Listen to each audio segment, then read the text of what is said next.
Good afternoon, EPA colleagues. I am honored to have the opportunity today to present to you our new administrator, Scott Pruitt. Give him another round.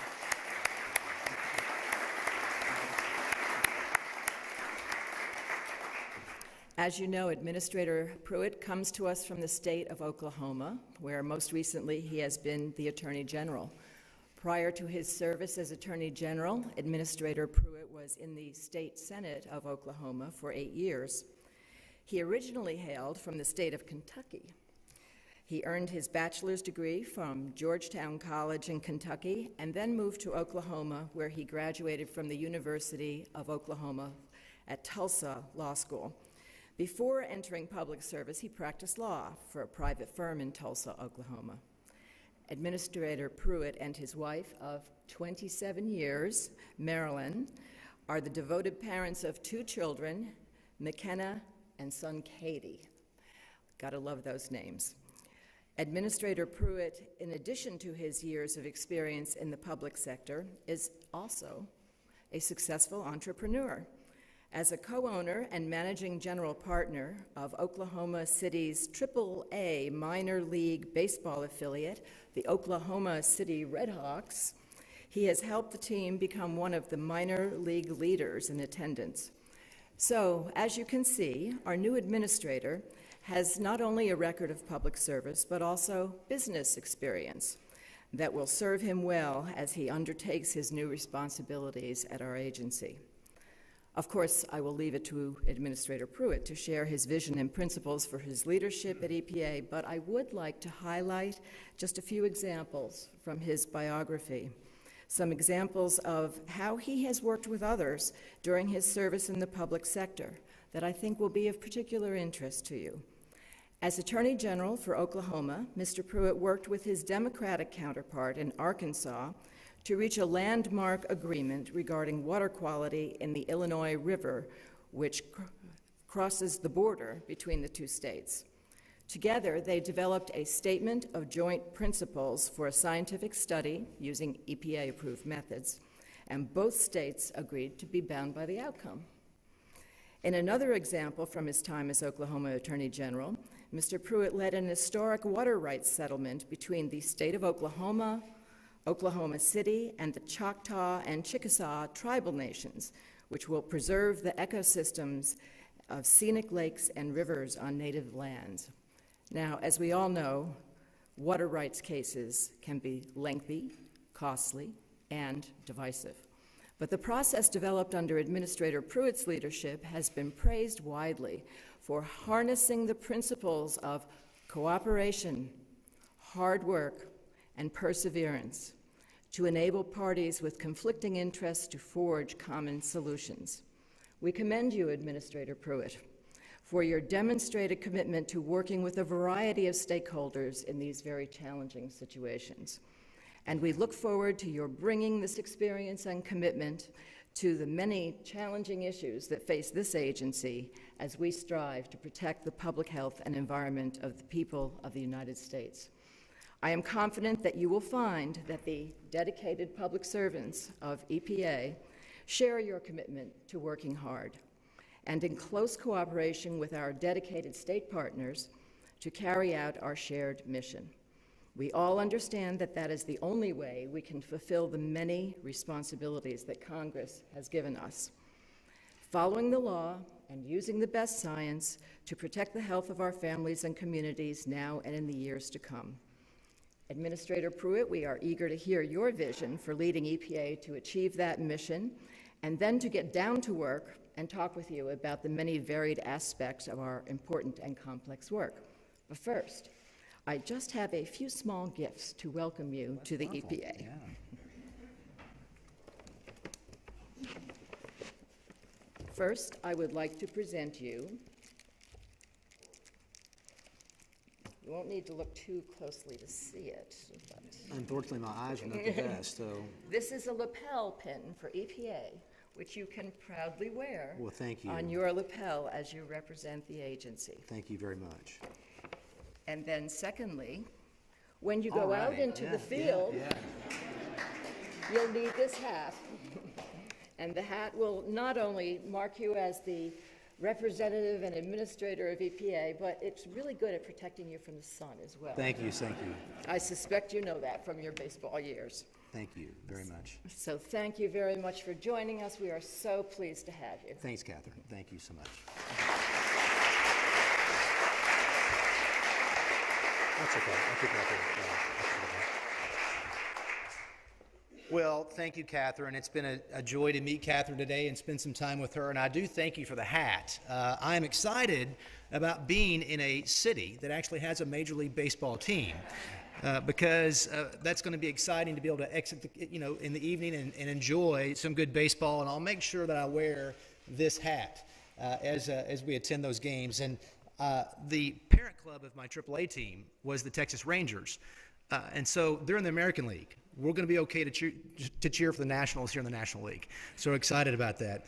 It's been an honor and a joy to be with you this morning. I've got a chance to meet some of you, and it's an honor and joy to be with you in this setting.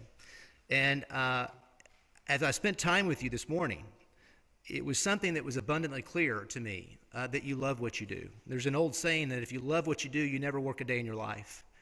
And I want to say thank you to Catherine. I want to say thank you to her for her leadership in the last month or so. It took us a little while to get here, so I was thankful for her leadership during that time frame. But I want to say thank you to each of the career individuals that have been serving this agency for quite some time. Most of the people I met this morning, I think the least amount of years that I heard was 19 years. That's quite something. That says a lot about the mission of the agency and the people that are here. And I want to commend you for your service to this country and service to this agency, and thank you for that. I know it's very difficult to capture in one speech the vision and direction of an agency. And I also recognize that you don't know me very well. In fact, you don't know me hardly at all, other than maybe what you've read in the newspaper and seen on the news. And I might suggest to you that, just like Paul Harvey used to say, I look forward to sharing the rest of the story with you as we spend time together. But this is a beginning. It's a beginning for us to spend time and discuss certain principles by which I think this agency should conduct itself. And I look forward to leading this agency with these following principles in mind. There was a book several years ago that I read called Founding Brothers. I don't know if you've had the pleasure of reading that book. It's actually a book by Joseph Ellis, an historian from the University of Vermont. And it's a book about a series of historical encounters with the founding generation. And there's one particular chapter called The Dinner, an historical vignette that took place between Thomas Jefferson and James Madison and Alexander Hamilton. And the dinner took place as a result of something that was going on in Congress in 1790. It was a very difficult and challenging issue called the Assumption Bill. As you know, as the colonies came out of the Revolutionary War, the eventual states, there was tremendous debt that the states had incurred, and they could not pay the debt.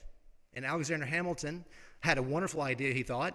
He thought this newfound federal government should assume that debt, consolidate all the debt, and seek to pay it off in behalf of the states. Well, that caused certain individuals like Thomas Jefferson and James Madison to be concerned about the role of this federal government and the newfound responsibilities that it might have. And so there was intractability around some very important issues: debt, the role between the federal government and the states. It sounds a little bit like today. And they did something, though, that doesn't happen very much today. They actually got together. They actually spent time together. In this environment that we live in this country today, it is a very, forgive the reference, but it's a very toxic environment. We have jerseys that we put on, both politically and otherwise. And that's something that I think is damaging to the overall objective of finding results and answers to some very challenging issues that we face as a country. But as they got together for dinner and they dealt with this very difficult challenge of assuming debt and this idea that Alexander Hamilton had, they were able to work out a solution. And if you don't know, James Madison and Thomas Jefferson said, we'll let the bill go forward in Congress, but in exchange, we want something. We want the capital of the United States government to be moved from New York City to the shores of the Potomac, near the homeland of Virginia. And we have the U.S. Capitol in Washington, D.C. today, largely because of a dinner that took place between those three gentlemen. Now, I share that with you for these reasons, as far as principles that are important as we do our work together and as we journey together. One, they led. They actually found solutions. They worked to be problem solvers. They didn't shirk their responsibility. They took that very difficult challenge that they faced in 1790 and said, we will do our job and find an answer to this challenge. And as we do our work here, we deal with very important, monumental issues with respect to our future environment and our natural resources. And we must have the same kind of attitude of finding answers, being problem solvers, and making decisions and leading to make those decisions. Secondly, and I think this is in short supply in this country today, they acted with civility. And civility is something that I believe in very much.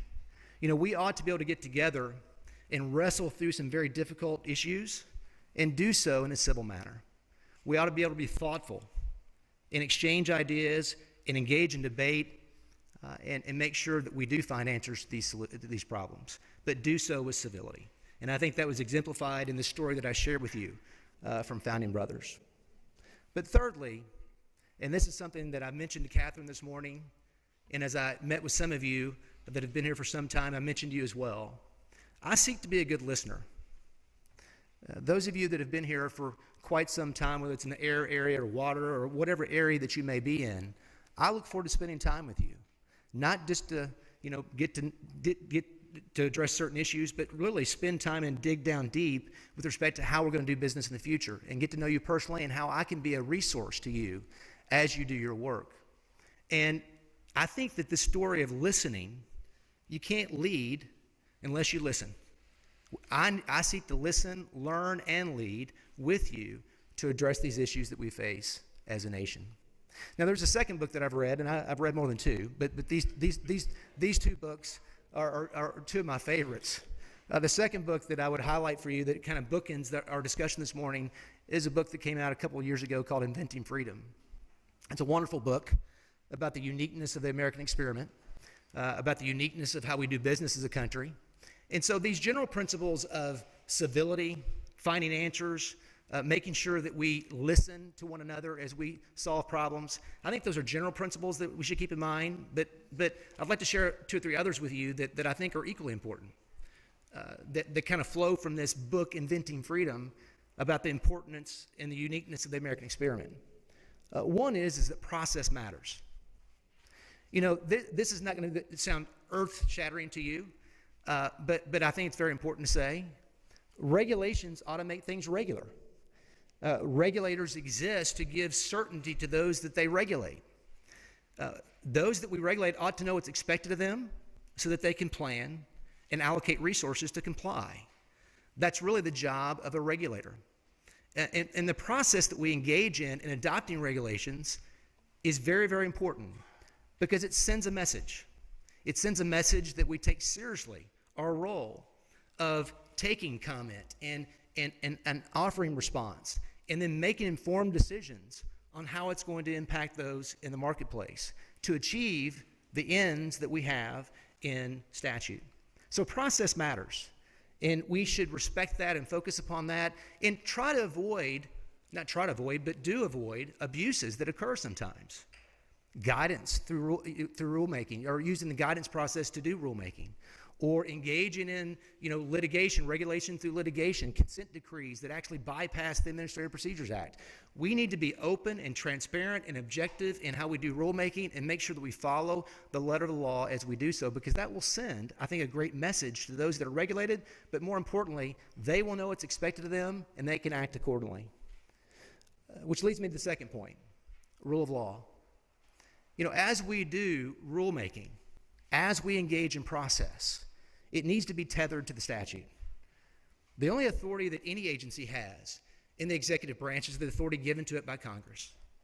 Sometimes those authorities are broadly stated, giving much discretion to an agency to engage in the authority given to it, granted. But other times Congress has been very prescriptive. It's been very specific on what we can and cannot do as an agency.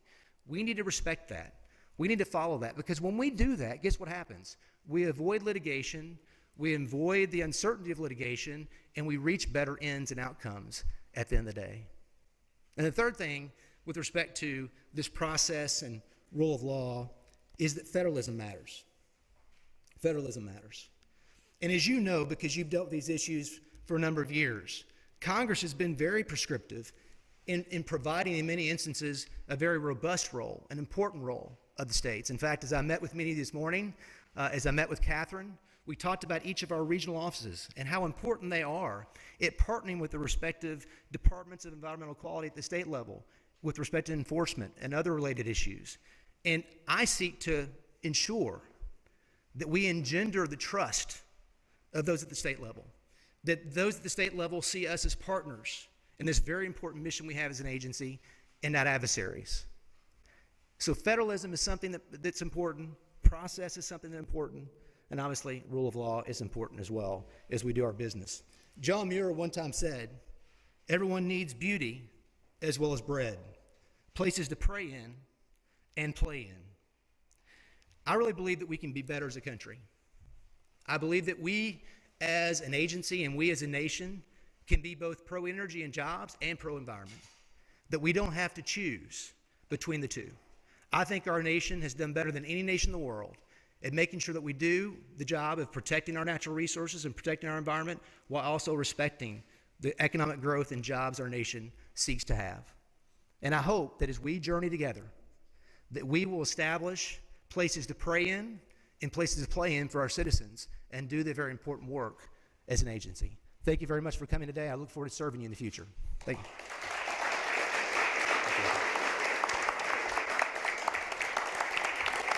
Thank you.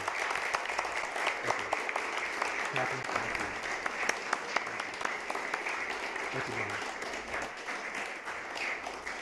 That concludes our event this morning. Thank you very much for attending. Thank you, Don.